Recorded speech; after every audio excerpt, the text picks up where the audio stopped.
வணக்கம். நீலம் நாவல் பகுதி 7 1 ஆடை நெகிழ்தல். முலை நுனியில் விழியிரண்டு திறக்கும் நாள் ஒன்று உண்டு பெண்ணே. அக்கருவிழிகள் ஒளிகொண்ட பின்னர் நீ காணும் உலகு பிறிதொன்று ஆகும் என்றாள் மூதன்னை முகாரை. அன்று அவள் முன் அமர்ந்திருந்த ஆயர்குலச் சிறுமியர் வாய்பொத்தி கண்மிளிர நகைத்து உடல் நெளிந்தனர். தன்பாறை கரந்துள்ள தணலை தளிரெழுந்த மரத்தின் அனலை அன்று அறிவீர். கைத்தொட்டு அறியா வெம்மையை உங்கள் கண் தொட்டு அறியும். ஒளிந்து கொள்ள ஒரு மனம் தவிக்க, ஒளிர்ந்து எழ ஒரு மனம் இழுக்க, கன்று இழுக்கும் கயிறை போல் உள்ளம் இறுகி நிற்கும் நாட்கள் அவை. உடல் பூத்த பின்னரும் ராதை உளம் பூக்கவில்லை என்றனர் ஆய்ச்சியர். அவள் கண்கள் உலகை அறியவில்லை. அவள் கால்கள் மண்ணைத் தொடவும் இல்லை. நதிக்கரை காற்றைப் போல் மலையொழியும் ஓடையைப் போல் அவள் அறியா விசைகளால் ஆற்றுப்படுத்தப்பட்டாள்.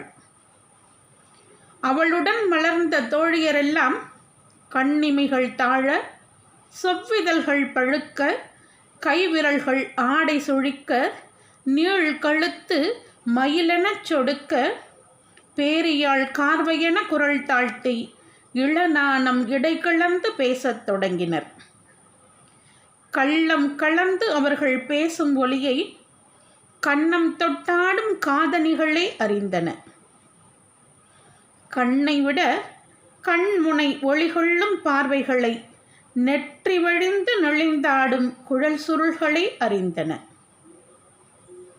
அவர்களுடன் சேர்ந்து பால் கறந்து களம் மூடுகையிலும், புல்லறுத்து தொழு சேர்க்கையிலும், மோர் கடைந்து வெண்ணெய் திரட்டுகையிலும், நெய்யுருக்கி நிறைக்கையிலும் அவள் அவர்களுடன் இருக்கவில்லை. மலையோடையை பொன்வழிதலாக்கும் மாலை வெயில் அவள் மீது படவில்லை. பிச்சி இன்னும் பூக்கவில்லை என்றாள் லலிதை. கன்னிப்பருவம் காணாமல் அன்னை என்றானாள். இனி மூதன்னையாகி முழுமை கொள்வாள் என்றாள் செண்பகலதை. லலிதை சிரித்து அவள் செவியில் இதழ் சேர்த்து ஒவ்வொரு மலருக்கும் ஒரு வண்டு உண்டென்பார். இவள் நெஞ்சக் கதவு நெகிழ்ப்பவன் எங்கோ கழல் கொண்டு தோள் கொண்டு கண்ணில் ஒளியெழுந்து சொல்லில் முழவெழுந்து உருவெடுத்து கொண்டிருக்கிறான் என்றாள். விசாகை ஏதோ சொல்ல சுசித்ரையும் இந்துலேகையும் மாதவியும் வெண்கலக் குடங்கள் படிகளில் உருண்டது போல் சிரித்தனர். அன்று பிறந்த இளங்கன்றின் கண்களுடன் ராதை திரும்பி நோக்கி ஏனடி என்றாள். ஒன்றுமில்லை என்று சொன்ன லலிதை, கன்றின் நெற்றியென முட்டத் தவிக்கின்றன கருவண்டு அமராத தாமரை மொட்டுக்கள் என்று ஒரு பாடல் உண்டு தெரியுமா என்றாள். இல்லையே என்றாள் ராதை. அதை பாடும் நம் இளம்பாணன் மருதனை இனி யமுனை கரைக்கு யாழுடன் வந்தால் முழங்காலை முறித்து ஆற்றில் எறிவேன் என்றாள் நம் மூதன்னை முகாரை. அதையேனும் அறிவாயா என்றாள். நான் ஒன்றும் அறிந்ததே இல்லையடி என்றாள் ராதை. நீ அறியா யமுனை ஒன்றில் நித்தம் நீராடுகிறாய் தோழி என்றாள் லலிதை. என்னடி சொல்கிறீர்கள்?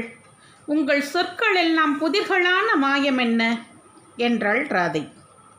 கோபியரெல்லாம் கூவிச் சிரித்த குரல் கேட்டு மூதன்னை முகாரை சினந்த முகம் நீட்டி, என்னடி அங்கே இத்தனை சிரிப்பு? இளம் பெண்கள் சிரிப்பதற்கோர் அளவுண்டு. பூ கணக்கும் மரக்கிளையில் காய் கணப்பதில்லை என்றாள். அலை நுரை பணியானது போல சிரிப்பை தேக்கி அமைந்து அன்னை தலை மீண்டதும் உடைந்து ஒளி சிதறிக் குலுங்கினர் கண்ணியர். அன்னையரெல்லாம் அஞ்சும் அளவுக்கு கண்ணியரில் உள்ள பிழைதான் ஏதடி என்று சசிகளை கேட்டாள். இவள் போல் பிச்சி என்றாகி பேதை வழிகொண்டு திக்கின்றி காலமன்றி திகைத்தலைவோம் என்று எண்ணுகிறார்களோ என்றாள் மங்குஞ்சுகேசி. சிரிக்கும் தோழியின் தோள் தொட்டு ஈரமொழி கொண்டு இவள் பித்தின் துளியொன்று என் மடியில் விழுமென்றால் என் இல்லம், என் அன்னை, எந்தை, என் தெய்வம் எல்லாம் இழந்து இவளுடனே செல்வேனடி என்றாள் லலிதை. ஒரு கணத்தில் சிரிப்பணைந்து கோபியர் ராதையை ஓரவழியால் நோக்கி அவரவர் உள் நிறைந்த அழியா தனிமைக்குள் சென்று அமைந்தனர்.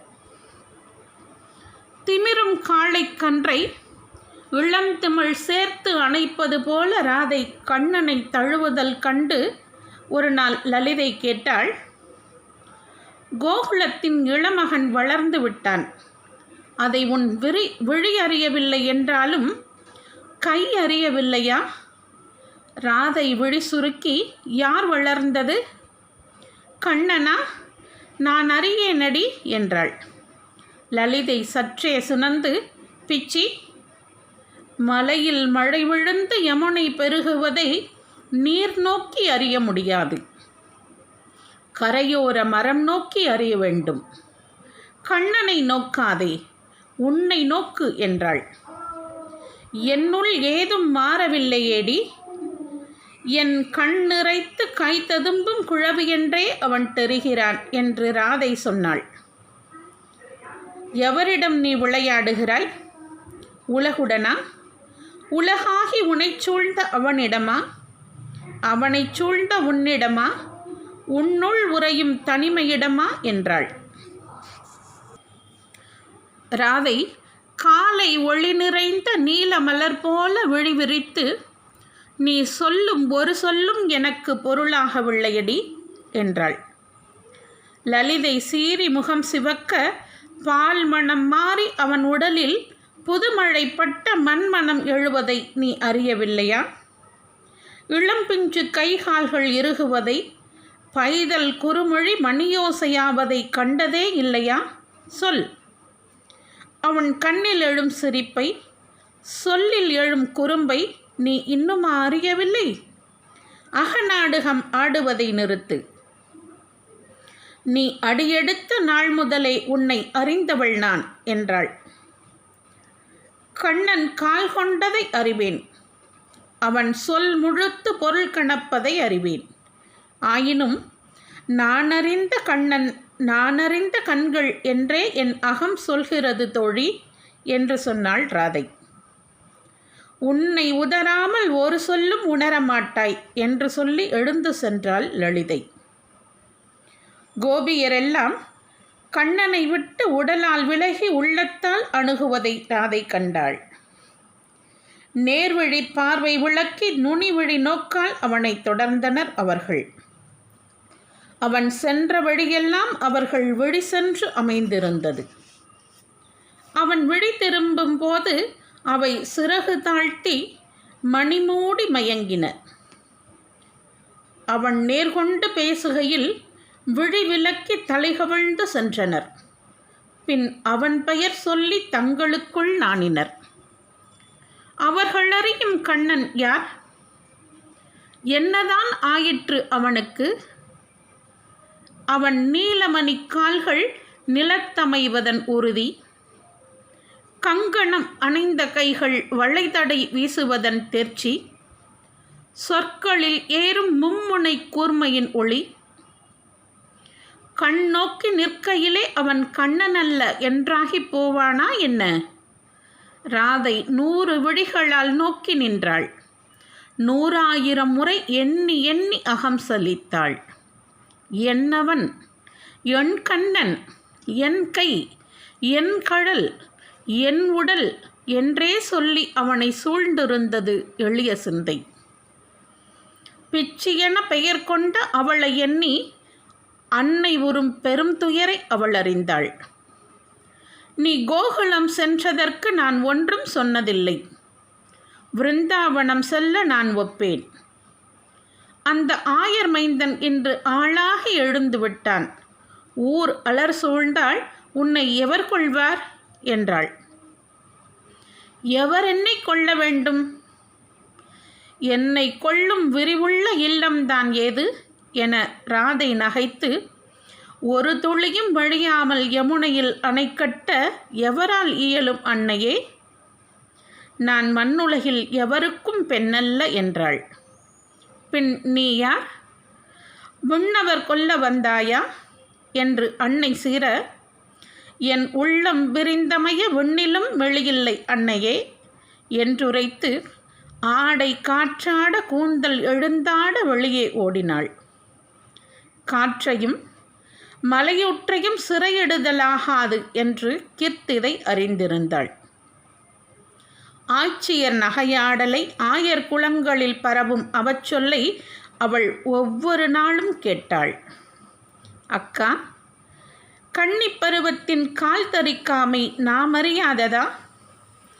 இலவம் பஞ்சு போன்றோர் பிறர், இவளோ வெண்மேகப் பிசிர் என்றாள் ராதையின் சிற்றன்னை கீர்த்திமதி. செய்வதற்கு ஒன்றே உள்ளது மூத்தவளே, இவளுக்கொரு தாலி மலர் தேடி அளிப்போம். கண்மறைத்து காற்றடிக்கும் காட்டு வழியே கன்னிப் பருவம் என்பார். அங்கே கணவனின் கையொன்றே வழித்துணையாகும். நாமெல்லாம் அறிந்த கதைதானே அது என்றாள் அத்தை பானுமுத்திரை. நாம் இருந்த நிலையிலா இவள் இருக்கிறாள்? நீங்களும் கண் கொண்டு காணத்தானே செய்கிறீர்கள் என்று கீர்த்திதை கண்ணீர் வடித்தாள். மழைக்கால இருளகன்று பசுங்காட்டில் வெயில் பரவும் பருவத்தில் மூதன்னை முகாரையின் இல்லத்தில் ரிஷபானுவின் குடிப்பெண்கள் கூடியமர்ந்தனர். தந்தை வழி அன்னை சுகதையும் சிற்றன்னை கீர்த்திமதியும் அத்தை பாணிமுத்திரையும் வந்தனர். மாமியர் மேனகையும் சஷ்டிதியும் கௌரியும் தாத்ரியும் தாதகியும் வந்தனர். மங்கள மஞ்சள் நீரில் கால் கழுவி புதுச்சாணி மழுகிய உள்ளறையில் புல்பாய் விரித்து வட்டமிட்டு அமர்ந்து கொண்டனர். தாம்பூலத்தட்டை நடுவில் வைத்து முகாரை, நன்று சூழ இன்று கூடியிருக்கிறோம் பெண்களே. நம் குடி மூதன்னையரெல்லாம் காற்று வழியில் வந்து இச்சிறுகுடியை சூழ்வதாக என்றாள். சுவர் மூலையில் அமர்ந்திருந்த கீர்த்திதை, அன்னையர் கருணையால் தான் என் பெண் வாழ வேண்டும் என்றாள். என் மகளுக்கு என்ன குறை? ஆயர் குடி நிறைந்த 1000 பெண்களிலே இவள் போல மங்களமும் மனையழகும் கொண்ட இன்னொருத்தி இவள் என்றாள் பானுமுத்திரை. ராதையின் தங்கை அனங்க மஞ்சரி அன்னையின் மடிதொட்டு மெல்லிய குரலில், தமக்கைக்கா மனம் சொல்கிறார்கள் என்றாள். போடி, போய் உன் இளையோருடன் ஆடு. இங்கே உனக்கென்ன வேலை என்று அவளை வெளியே ஏவினாள் கீர்த்திமதி. அவள் எழுந்து முகம் நொடித்து வெளியே சென்றதும் குரல் தாழ்த்தி, நான் என்ன சொல்வேன் அன்னையீர்? என் மகள் பிச்சி என்றல்லவா ஆயர் குடியெங்கும் பேச்சுள்ளது என்றாள் கீர்த்திதை. சொன்னவள் வாயை கிழிக்காமல் இங்கு வந்து புலம்புகிறாய், யார் அவள் சொல் என்று குரல் எழுப்பினாள் சிற்றன்னை கீர்த்திமதி. பேசி பயன் என்ன? எங்கும் தான் அப்பேச்சுள்ளது என்று முகாரை சொன்னாள். தழலை மறைக்க திரைகளால் ஆகாது பெண்களை. அவளை இன்று மனம் கொள்ள ஆயர் குடிகளில் எவரும் வரமாட்டார் என்பதே உண்மை. அச்சொல்லின் இடையால் சுந்தை அழுந்தி பெண்களெல்லாம் அமைதி கொண்டனர். நான் என்ன செய்வேன்? இச்செய்தி ஏதும் அறியாமல் காடும் கன்றுமென வாழ்கிறார் அவள் தந்தை. கள் புளித்து நுரைப்பது போல் ஒவ்வொரு நாளும் இவள் பித்து எழுந்து பெருகுகிறது என்றாள் கீர்த்திதை. காலை மலர் போல பொழிகிறார்களே, காலை மலர் போல பொழிகிறாளே, காணும் கண் கூடவா இல்லை இக்குளத்தில் என்று பானுமுத்திரை சொன்னாள். அவ்வழில் கண்ட அல்லவா அஞ்சுகிறார்கள். அவளுக்குள் 1000 கை கொண்ட அன்னை பெருந்தெய்வம் ஒன்று உரைகிறது என்று ஆய்ச்சி ஒருத்தி சொல்ல கேட்டேன். அவள் அருகே சென்றால் முளை சுரப்பின் மனம் எழுகிறது என்றாள் இன்னொருத்தி. அவள் மண்ணில் கால்படாமல் வழிதுளாவிச் செல்வதை கனவில் கண்டேன் என்றாள் தோழி. எத்தனை சொற்கள்! அவள் செய்தி பேசும் சிந்தையிலும் பித்து நிறைகிறது என்று அன்னை கீர்த்திதை சொன்னாள். மெல்ல மெல்ல சொல்லவிந்து பெண்டிர் அமைதி கொள்ள அன்னை முகாரை, நான் ஒன்று சொல்கிறேன், சிந்தித்துச் சொல்லுங்கள் பெண்களே என்றாள்.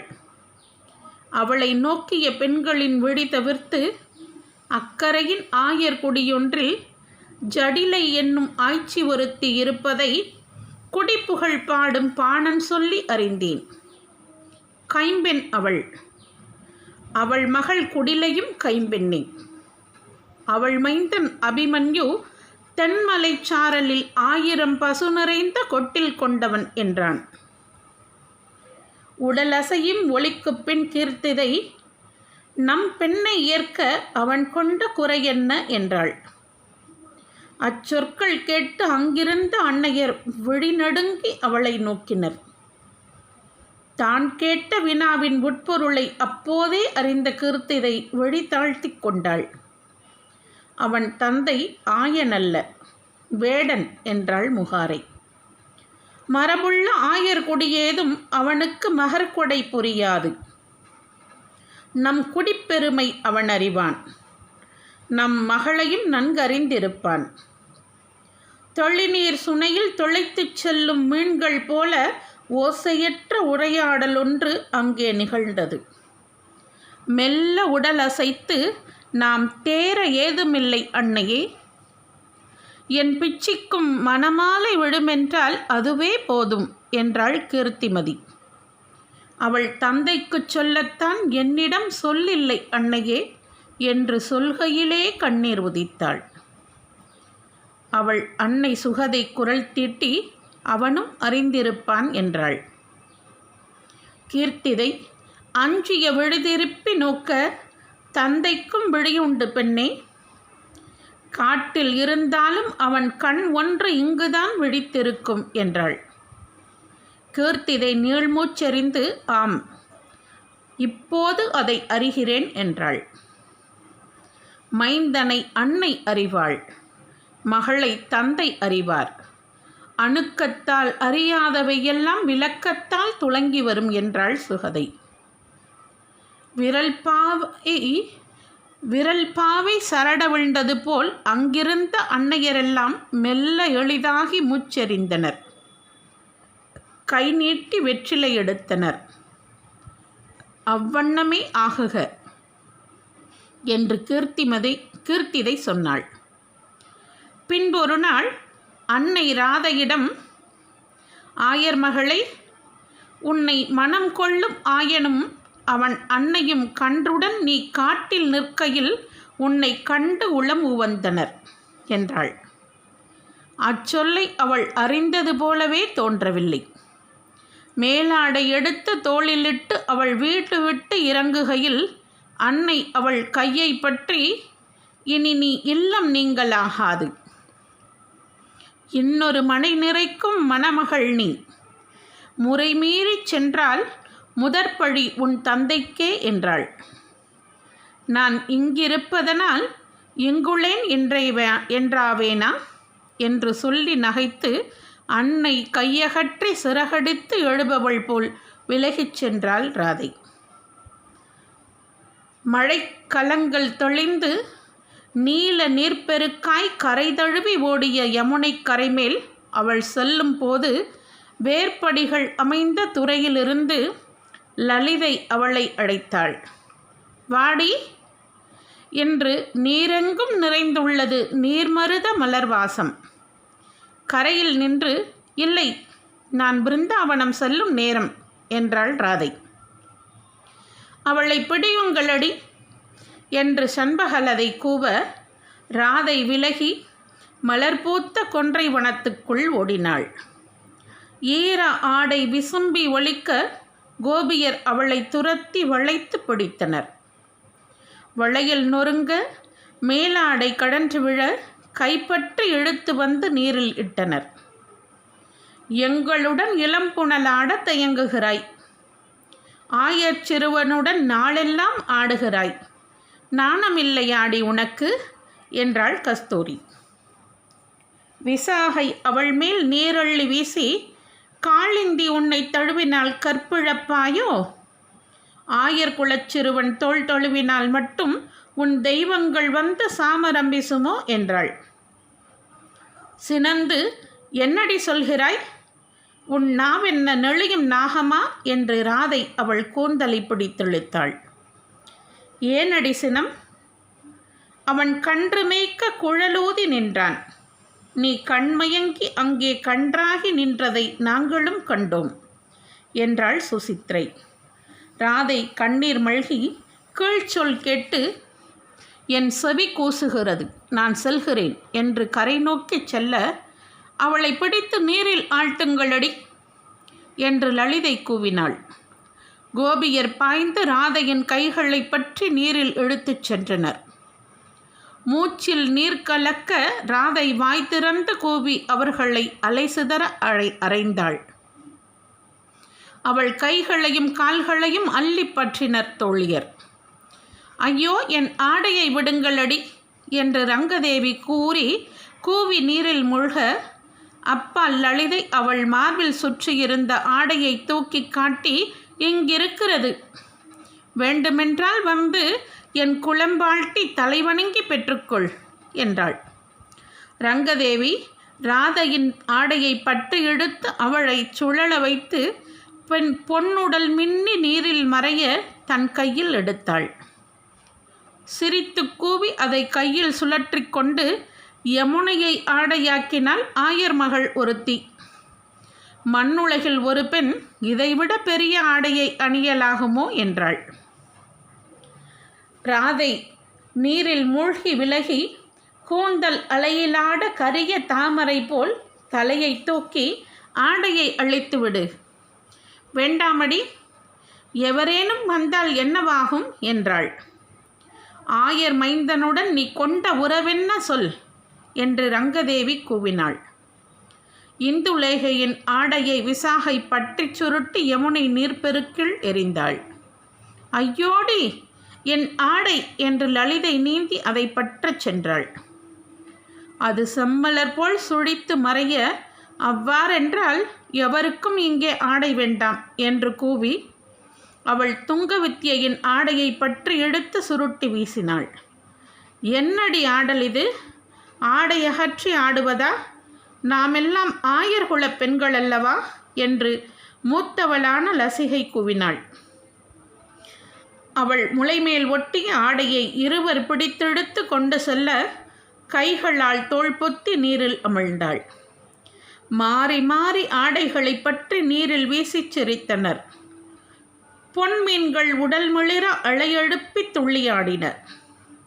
ஒன்றுடன் ஒன்று உரசி நழுவிச் சென்றன மெல்லுடல்கள், சிறுமுலை குமிழ்கள், சிற்றடை வளைவுகள், நீர்க்குமிழி நின்றிருக்கும் தோள்கள், அலைவழுக்கிச் செல்லும் தொடைகள், சிரிக்கும் கண்கள், கூவி விரிந்த இதழ்கள், நீர்த்துளியென ஒளிரும் பற்கள். உடலான நாள் முதல் ஒரு நாளும் அறியாத விடுதலை. எதனால் கட்டுண்டோம் என்று அறிந்தன உடல்கள், எதை உதறி எழ வேண்டும் என்று அறிந்தன நெஞ்சங்கள், எதுவாகி திளைக்க வேண்டும் என்று அறிந்தன ஆழங்கள். அவர்களை அலை சூழ்ந்து தழுவி சுடித்துச் சென்றது காளிந்தி. சிறுமீன்கள் எழுந்து விழிமலைத்து அவர்கள் உடல் வடுக்கிச் சென்றன. பாசி பசும் மொட்டுக்கள் கூந்தல்களில் ஒட்டி அலையுடன் எழுந்தமைந்தன. நீர்மருத மலர்கள் அரக்கு மணத்தை அவர்கள் உடலில் பூசிச் சென்றன. பின்னர் அவர்கள் தங்கள் உலகை காலத்தை உணர்ந்தபோது மாலை பொன்வையில் நீர்மேல் விரிந்திருந்தது. வீட்டில் தேடி கழித்திருப்பார்களடி, என் கன்றுகள் தானே தொழுமின்றிருக்கும் என்று ரங்கதேவி எழுந்தாள். தன் கைகளை விரித்து நோக்கி, அள்ளி போல வெளுத்து விட்டதடி, நீல நரம்போடும் வழியெல்லாம் தெரிகிறது என்றாள் லலிதை. மேலே நீலக்கடம்பின் நிழலில் சுற்றி வைத்த ஆடைக்குவியை நோக்கிச் சென்ற ரங்கதேவி, ஐயோடி, என்ன இது, ஆடை ஏதும் இங்கில்லை என்றாள். கோபியர் திகைத்து கரை நோக்கி வந்தனர். என்னடி சொல்கிறாய்? ஆடைகள் எங்கு செல்லும்? காற்றில் சென்று புதரில் விழுந்திருக்கும் என்றாள் லலிதை. புதரிலும் இல்லையடி என்றாள் ரங்கதேவி.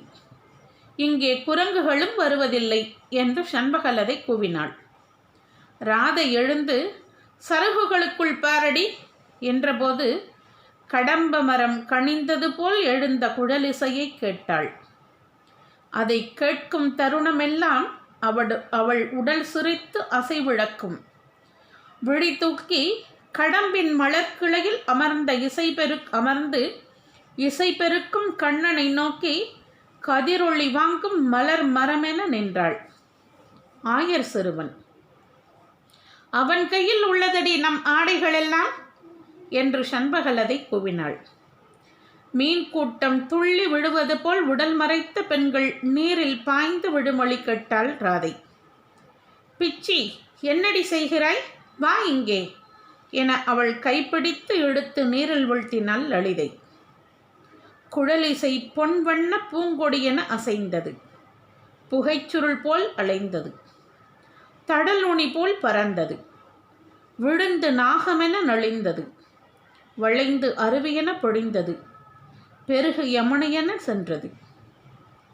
கண்ணா, ஆடைகளை கொடுக்க மாட்டாயா? நீ கோகுலத்தில் நாங்கள் கைகளில் எடுத்த குழந்தை அல்லவா?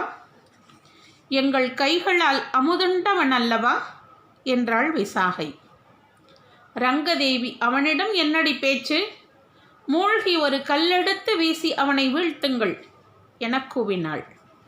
நீரை அள்ளி அவனை நோக்கி வீசிய சண்பகலதை தன் இளமுளை அசைவை தானே உணர்ந்து சிரித்து நீரில் மூழ்கி கொண்டாள். கல்லெடுத்து வீசப்போன ரங்கதேவி கை தூக்கியதுமே தானும் அமிழ்ந்தாள். சிரித்து அதற்கு அவனை இரு கை கூப்பி வணங்குவதே சிறந்தது என்றாள் லசிகை. போடி, அவன் இன்னும் சிறுமைந்தன் என்று காதம்பரி அவள் தலைமுடியை பிடித்திழுத்தாள். பொன்னொழியை தான் கறந்து நீளமென எழுந்து வந்த இளங்கதிரோன். அவன் வருகைக்காய் எழுந்து குளிர்நீர் துளிசூடி இதழ் சிரித்து நின்றன தாமரை மொட்டுகள். நான் விழி புதைத்த இளையவை, சினந்து சிவந்தெழுந்த நோக்கு கொண்டவை, கரிய விழி கனிந்தவை. கை தொடாமல் அவற்றை தழுவி இதழ் படாமல் அவற்றை முத்தமிட்டு விளையாடியது குழலிசை. மொட்டுகளை கோத்து மாலையாக்கும் பொற்சரடு. நெளிந்து நெளிந்து நீரில் மகிழ்ந்தாடும் ஒளி. மலர் தேடி அமராமல் சலித்து மயங்கி வழிமறந்தன கருவண்டுகள். வண்டு ரீங்கரித்து சுழல குழைந்து தளர்ந்தன தேன்குவைகள். கண்ணா, கை தூக்கி உன்னை இறைஞ்சுகிறோம், ஆடைகளை அளிப்பாயா என்றாள் விசாகை. என்னடி சொல்கிறாய் என்று சினந்தாள் ரங்கதேவி. விரும்பாவிட்டால் நீ இங்கேயே நில் என்று சொல்லி லலிதை, கரியோனே, உன் மலராடலுக்கு வசந்தமிடுந்த பெருங்காடும் போதாதா? என்னதான் எண்ணுகிறாய் என்று கூவினாள். கை கூப்பி அடிபணியுங்கள், உங்கள் ஆடைகளை அடைவீர்கள் என்றான் கண்ணன். ஆடையின்றி நோக்கி நீ அடைவதுதான் என்ன என்று சினந்து கேட்டாள் ரங்கதேவி. கண்களில் குறுநகை ஒளிர கண்கள் என்றான் கண்ணன். தலைமேலே கைகூப்பி கோபியர் நீர்விட்டு எழுந்து வர கூவி நகைத்து ஆடையள்ளி வீசி மறுபுறம் குதித்தோடி மறைந்தான் அவன். அவன் சென்ற வழியில் அசைந்த புதரிலைகள் நாவசைத்துச் சொன்ன ஒரு சொல்லை அவள் கேட்டாள். நெறியிலாதான், நானிலாதான், குழலிசைத்தால் எல்லாமே கைவருமென்று என்னும் அறிவிலாதான் என்று ரங்கதேவி சினந்து சொன்னாள். அவன் அன்னையிடம் சொல்லி அறிவுறுத்த வேண்டும் என்றாள். எதை சொல்வாய்? அவன் கண்களையா, குழலையா, இல்லை அவன் அறிந்த நம் ஆடையற்ற கண்களையா என்றாள் லலிதை. கோபியர் மணிக்கூட்டமென நகைந்து ஆடை அணியலாகினர்.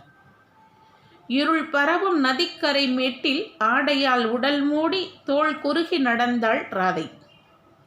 கால் பின்ன தன் இல்லம் புகுந்து அன்னையே என்றழைத்தாள். என்னடி இன்னடுக்கம், நெடுநேரம் நீராடினாயா என்றாள் அன்னை. ராதை அவள் வெளிநோக்காது, நீ பார்த்த ஆய்மனையில் மனம் கொள்ள சித்தமானேன், செய்தி சொல்லி அனுப்பு என்று சொல்லி நிலத்தமர்ந்து முழங்காலில் முகம் வைத்து நத்தையென இறுக்கிக் கொண்டாள். பகுதி 7 ஆடை நெகிழ்தல் நிறைவுற்றது. நன்றி.